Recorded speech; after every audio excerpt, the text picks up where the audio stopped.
अस्सलाम वालेकुम। अच्छा टॉपिक का नाम है प्लाज्मा मेम्ब्रेन जो कि बहुत आसान और सिंपल सा टॉपिक है।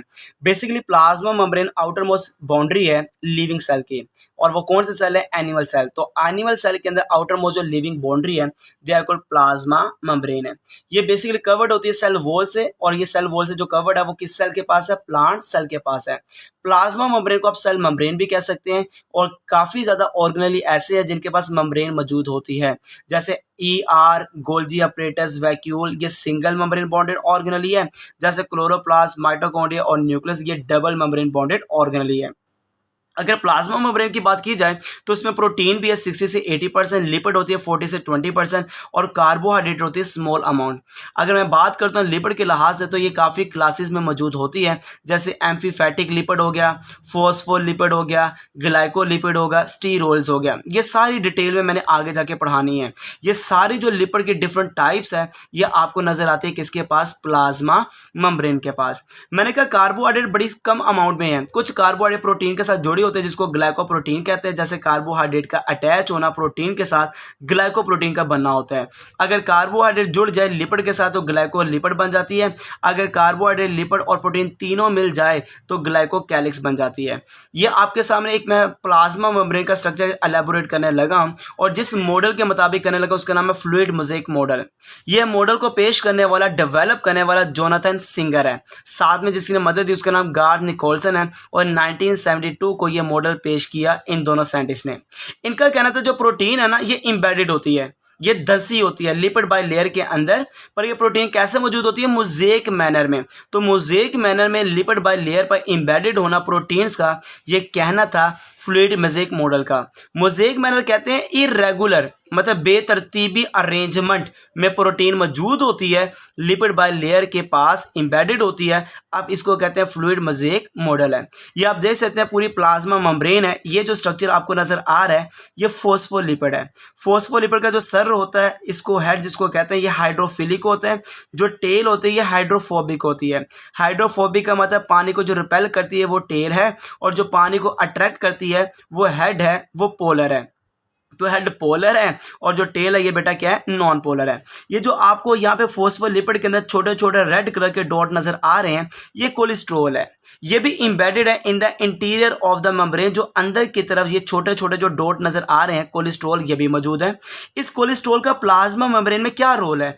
ये स्टेबिलिटी देता है और लेस परमिएबल बनाता है पानी के लिहाज से, सोलेबल मॉलिक्यूल के लिहाज से, मतलब कम चीज़ों को अंदर बाहर आने देता है, लेस परमिएबल बनाते हैं। और स्टेबिलिटी देना किसका काम है? कोलेस्ट्रॉल का काम है। इसी तरह आपके सामने ये जो प्रोटीन है जो अंदर की तरफ प्रोटीन है इसको इंट्रिंसिक प्रोटीन कहते हैं और जो बाहर की तरफ प्रोटीन है आप इसको एक्सट्रिंसिक प्रोटीन कहते हैं। जो सरफेस प्रोटीन है एक्सट्रिंसिक प्रोटीन है, जो अंदर तक प्लाज्मा मेम्ब्रेन के गई है वो इंट्रिंसिक प्रोटीन है जिसको एम्बेडेड प्रोटीन का नाम दिया जाता है। ये पूरा जो स्ट्रक्चर एक्सप्लेन किया था ये कंपोनेंट ये पार्ट जिस मॉडल में हुआ उसका नाम क्या? फ्लूइड मोज़ेक मॉडल है। अब इस मॉडल के लिहाज से हमारे पास डिफरेंट स्ट्रक्चर जो आए हैं इनका डिफरेंट रोल है। जैसे ग्लाइकोप्रोटीन ग्लाइकोलिपिड का नाम आया, इसका क्या रोल है? ये बेसिकली दोनों प्रोवाइड करते हैं रिसेप्टर साइड, हार्मोन्स के रिसेप्टर इन दोनों की फॉर्म में होते हैं, nerve impulse, recognition of antigen और परफॉर्म फैगोसाइटोसिस। ये सारे चीज़ों के लिए जो रिसेप्टर साइट है वो प्रोवाइड करता है कौन है? ग्लाइकोप्रोटीन और ग्लाइकोलिपिड, जो काम मौजूदा प्लाज्मा मेम्ब्रेन के पास है।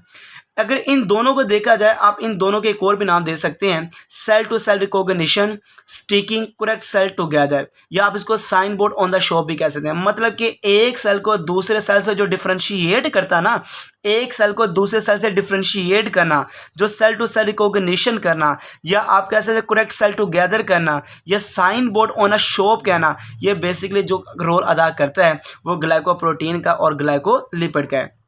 कुछ प्रोटीन ऐसे हैं प्लाज्मा मेम्ब्रेन के पास, आप उसको चैनल भी कह सकते हैं और कैरियर प्रोटीन भी कह सकते हैं। चैनल प्रोटीन का मतलब ये प्रोवाइड करता है passageway through molecules can move across the membrane, जो अंदर से बाहर और बाहर से अंदर जाने के लिए जो पैसेजवे देता है वो चैनल प्रोटीन है। इवन जो कैरियर प्रोटीन है बेसिकली मॉलिक्यूल के साथ पहले कंबाइन होती है, कंबाइन करने के बाद ये चीज़ों को अंदर या बाहर भेजती है। तो जो पहले कंबाइन होगा मॉलिक्यूल कैरियर प्रोटीन के साथ to move across the membrane, तो कंबाइन वाले जो प्रोटीन होते हैं वो कैरियर प्रोटीन है। कुछ आपके पास प्रोटीन ऐसी है जो एंजाइम इन नेचर है, मतलब कुछ प्रोटीन ऐसी है प्लाज्मा मेम्ब्रेन की जो एक्ट करती है एज अ एंजाइम। जैसे एपिथेलियल सेल लाइनिंग, जैसे एपिथेलियल सेल की जो लाइनिंग है ये बेसिकली जो प्रोटीन इस मेम्ब्रेन के पास होगी, इस सेल की मेम्ब्रेन के पास होगी, वो एक्ट करेगी एज ए एंजाइम। जैसे enzyme present in digestive tract, तो डाइजेस्टिव ट्रैक्ट के पास जो सेल्स हैं उन सेल के पास जो प्लाज्मा मेम्ब्रेन है उस मेम्ब्रेन के पास जो प्रोटीन है वो एक्ट करती है एज अ एंजाइम के तौर पर। कुछ प्रोटीन ऐसी है जो रिसेप्टर मॉलिक्यूल के तौर पर रोल अदा करती है, मतलब कुछ प्लाज्मा प्रोटीन ऐसी है जो कि आप कह लें रिसेप्टर के तौर पर काम करती है, जो कि हार्मोन के साथ बाइंड करती है रिसेप्टर साइड के साथ। जैसे हार्मोन बाइंड्स करते हैं वो हार्मोन बाइंड करने के बाद सर्कुलेट होते हैं ब्लड के अंदर, मगर वो पहले कहाँ पे बाइंड करेंगे, रिसेप्टर सेल के साथ।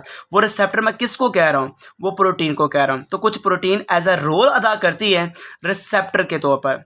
अगर बात करी जाए एंटीजन की, एंटीजन कहते हैं कोई भी सब्सटेंस जो बाहर से अंदर आता है, बैक्टीरिया हो, वायरस हो, फंजाई हो, कोई भी चीज़, आप उसको एंटीजन भी कह सकते हैं। और कुछ हमारी बॉडी के अंदर भी एंटीजन होती है, वो बेसिकली कौन होता है, ग्लाइकोप्रोटीन होता है। It has different shapes, so each cell can have its own specific marker.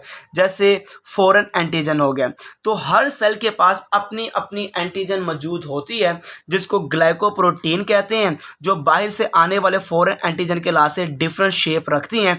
वो भी बेसिकली एंटीजन कौन है, प्लाज्मा मेम्ब्रेन की जो प्रोटीन होती है वो भी कुछ ऐसी प्रोटीन होती है जो एक्ट करती है एज अ एंटीजन के तौर पर। तो आपने याद रखना है कि प्लाज्मा मेम्ब्रेन की जो प्रोटीन है वो किस किस तरह से रोल अदा कर रही है। कुछ एंटीजन के तौर पे एक्ट कर रही है, कुछ रिसेप्टर मॉलिक्यूल के तौर पे एक्ट कर रही है, कुछ एंजाइम के तौर पे एक्ट कर रही है, कुछ कैरियर प्रोटीन के तौर पे एक्ट कर रही है, कुछ चैनल प्रोटीन के तौर पे एक्ट कर रही है।